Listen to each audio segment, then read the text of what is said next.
Nahuli ka ang magkahiwalay na insidente ng pamamaril sa Tondo, Maynila. Nakatutok si Jamie Santos, exclusive. Sa CCTV footage, makikita ang dalawang nakamotorsiklong palabas ng Barangay 126, Zone 10 San Rafael Village, Balutondo, Maynila. Di aninag ang plaka nito at mga mukha ng mga sakay dahil sa tama ng headlight ng motorsiklo sa CCTV camera. Ayon sa barangay chairman, mga suspect daw sila sa pamamaril. Riding in tandem, yun lang ang nakasalubong nila na galing dun sa scene.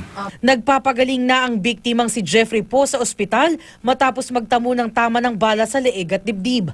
Naging case lang nila sa barangay, yun internal na sa pamilya lang. Sila lang, pero bukod doon, wala silang record na may nakaaway.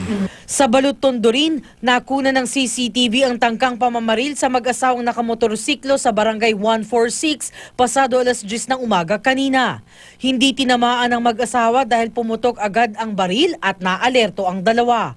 Kaya nang itutok na ng mga suspect ang baril, nakababa na sa motorsiklo ang mag-asawa at nakatakbo na palayo. Sa isang kuha ng CCTV, makikita pa ang gunman na hinahabol ang mag-asawa. Pero may dumating ng mga pulis kaya kumaripas na rin ang takbo ang suspect na nakunan sa isa pang CCTV. Jamie Santos, Nakatutok, 24 Oras.